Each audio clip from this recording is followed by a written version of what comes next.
Și m-am gândit pentru în seara aceasta să găsim cum lucrează darul lui Dumnezeu în omul sincer și curat. Vedeți, noi în jurul nostru spunem tot timpul că, domnule, oamenii sunt falși. Nu, viața e falsă. Oamenii au fost creați după chipul și asemănarea lui Dumnezeu. Orice om are în el chipul icoanei sale, suflet rațional, cuvântător și nemuritor. Odată cu crearea omului, Dumnezeu a suflat asupra lui și înțelepciunea dumnezească și puterea cuvântătoare ca să se deosebească de celelalte făpturi. Și când l-a făcut pe om, spune la referatul biblic că a văzut Dumnezeu că toate sunt bune și bune foarte.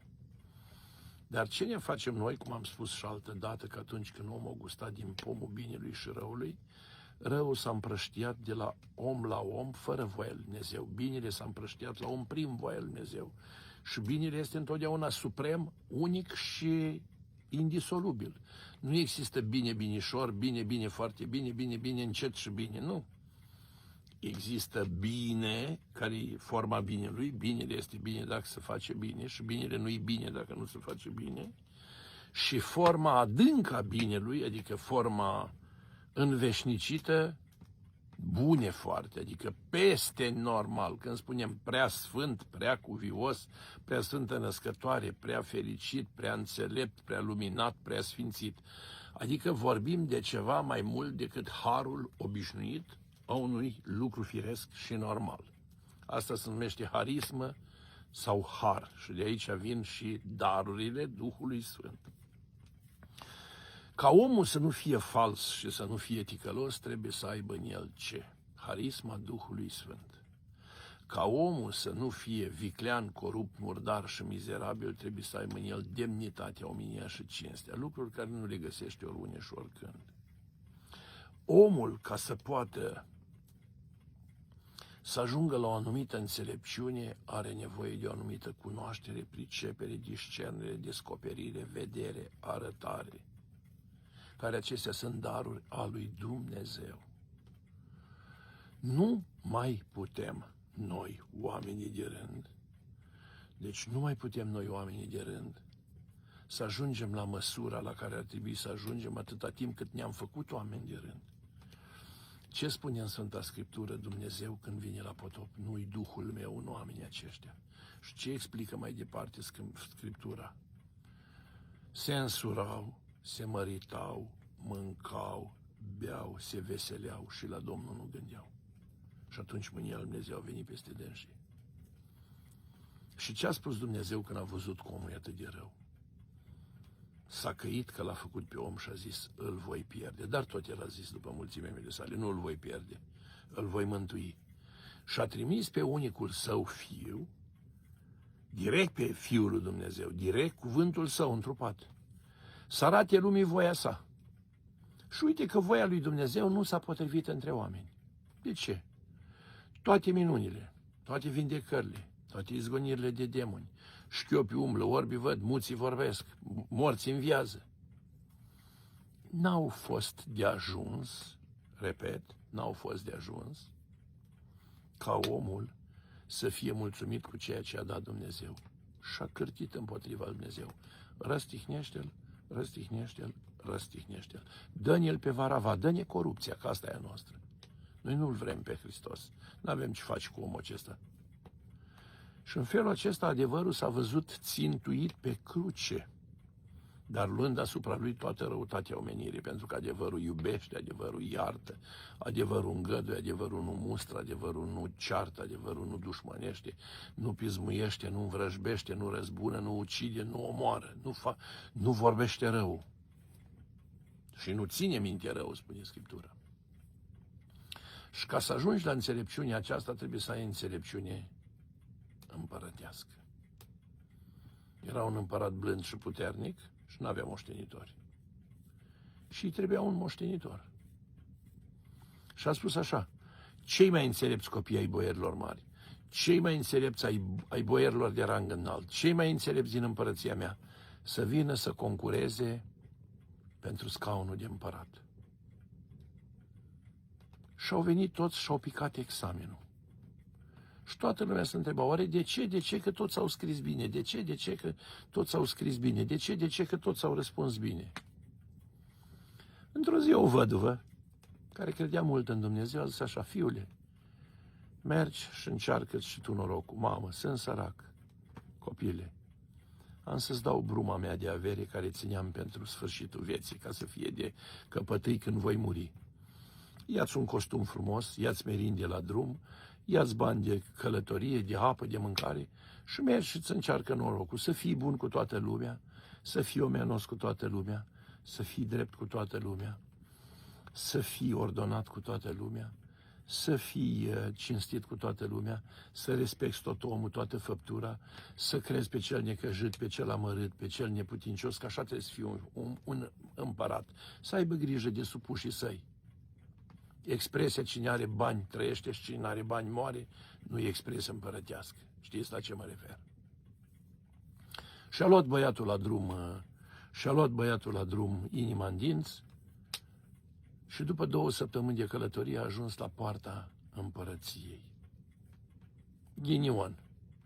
Era seara și poarta s-a închis. La miezul nopții, în colțul cetății, apare un chinuit, murdar, jegos, slab, vai de capul lui. Și zice așa, tinere, tu ce faci aici? Ei, ce fac? M-a trimis maică-mea ca să poată râde de mine și că să mă încerc și eu norocul ca fiu de împărat, dar nu cred lucrul ăsta.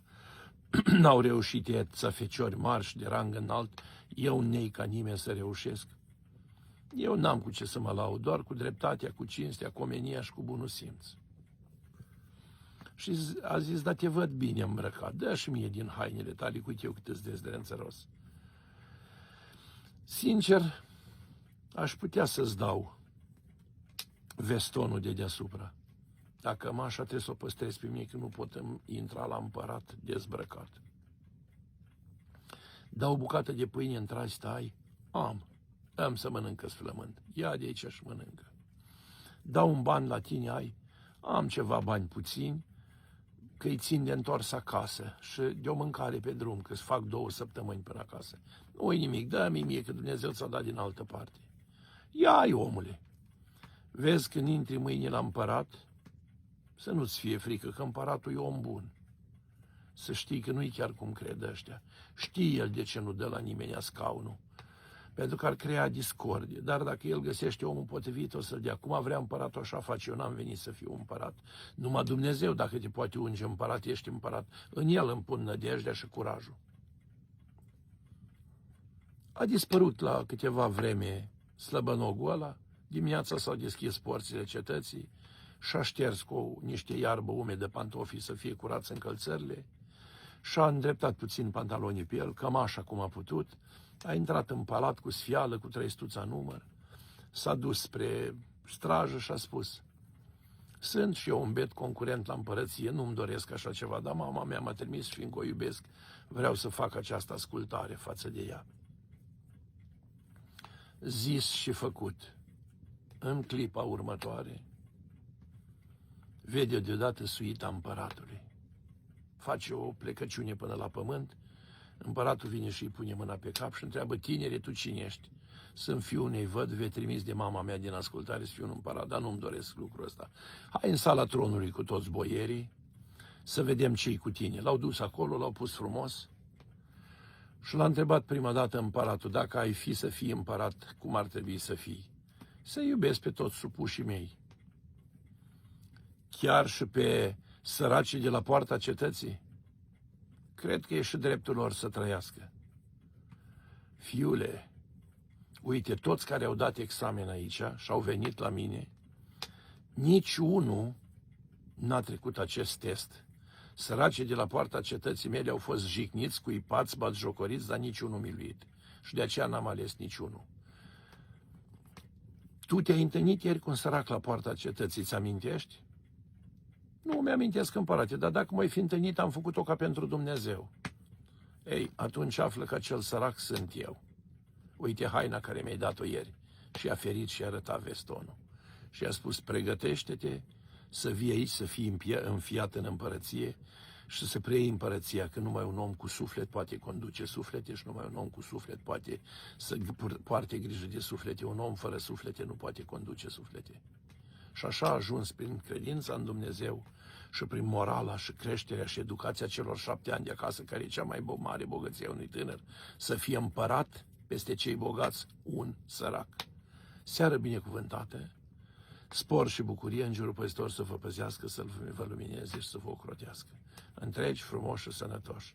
Cine pe aproape le ajută, își pune viața pentru el, este mai mult decât un împărat. Și cine vrea să fie împărat, spune Hristos, să fie slujitorul tuturor, că acela este mare. Amin și bucurie, noapte bună, post binecuvântat și parfum de înviere care vine în glas de clopote, cu cerul albastru plin de stele și cu glas vioi, Hristos a înviat.